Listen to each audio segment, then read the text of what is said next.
It's time for Seen and Unseen, where we reveal the stories behind the headlines. For that, we turn to Fox News contributor Raymond Arroyo. All right, Raymond, good to see you tonight. The biggest cultural story of the week, I think, is how the Democrats they're trying to reframe old Joe.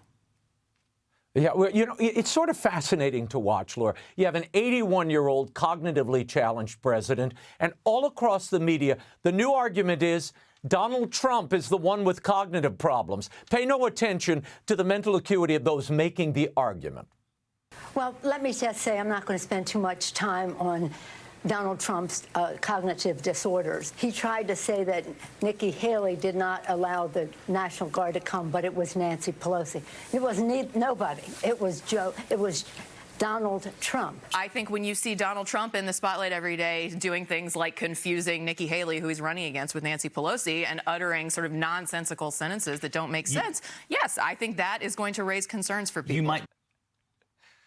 Laura, this kind of commentary takes real stones. I mean, Pelosi still thinks she's the speaker. But look, this is Joe Biden today and yesterday. I'm going to let people decide for themselves. Here he is speaking to his supporters and protesters. We'll teach Donald Trump a valuable lesson. Don't mess with the women in America unless you want to get the benefit. Any product that, in fact, any money that Congress gives the president to spend to build a product, whether it's an aircraft carrier, an automobile, a tank, or a staircase, no matter what that was, it should be built.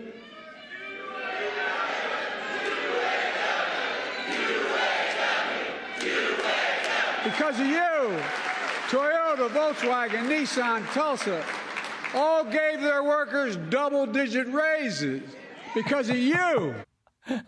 Tulsa, that's a new car manufacturer, Laura, Tulsa. Look, if Trump said this, it would be wall-to-wall coverage. But with Biden, there's no coverage at all. Apparently, the UAW, in its endorsement of Biden today, has just decided it wants to get out of the automobile industry altogether, because there will be no American-made cars by the end of the Biden administration. Well, Laura, earlier you mentioned the networks curtailing coverage of Trump. They just cut him off. With Biden, they cut him off as well to protect his blunders from being seen. And now, whatever people want to say, voters are not blind. I mean, when you see these two men side by side, a simple question emerges. Who would you rather represent the United States of America at, say, a confrontation with Putin or Xi? That's the question Americans have to figure out. That gate always gives it away, Ray, the gate. All right, the amazing thing, though, is that along with the Democrats, Nikki Haley is now making age an issue as well, using a Democrat talking point. I've long called for mental competency tests for politicians over the age of 75.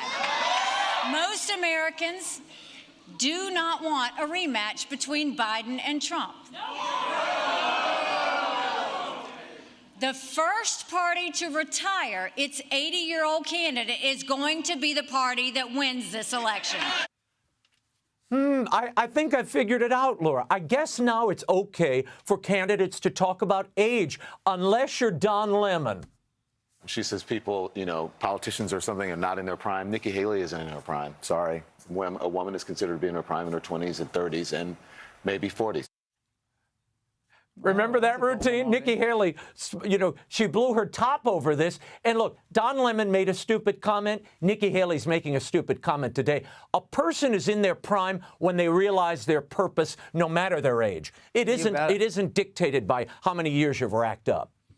You know, Raymond, I always say I like to hang around with old people and the young people. It's the people in the middle who are the problem. I like the old and the young. They're fun. Finally, there probably won't be a new Barbie Academy Award playset, Laura. The Barbie movie received 8 Academy Award nominations. Just Ken got a Best Supporting Actor nod, but Ryan Gosling, who played Ken, says he's disappointed that the director Greta Gerwig and actress Margot Robbie were snubbed. Oscar winner Whoopi Goldberg is having none of it.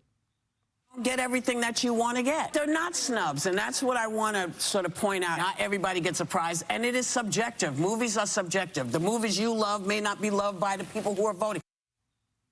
You know, Laura, I love when elites complain. Go talk to your people in the industry who vote on the awards. If anybody was snubbed, it was Sound of Freedom, which was the #1 independent movie of the year and the top 10 top earner. They got no nominations at all. Not. Stop complaining. This makes me want to throw up pink. Ray, isn't Gosling just trying to virtue signal that I'm for the gals? You can't call them gals. Yeah. I'm for the ladies. I'm for the women. I mean, that's what he's doing, right? It's just all kind of virtue signaling. While he takes home his Golden Globes and Oscars, yeah. I have not seen Barbie, and I don't feel like I'm neglecting my you've missed nothing. intellectual, theatrical understanding. Raymond, thank you. All right, don't forget to set your DVR. And remember, Jesse is next. Hey, Sean Hannity here. Hey, click here to subscribe to Fox News YouTube page and catch our hottest interviews and most compelling analysis. You will not get it anywhere else.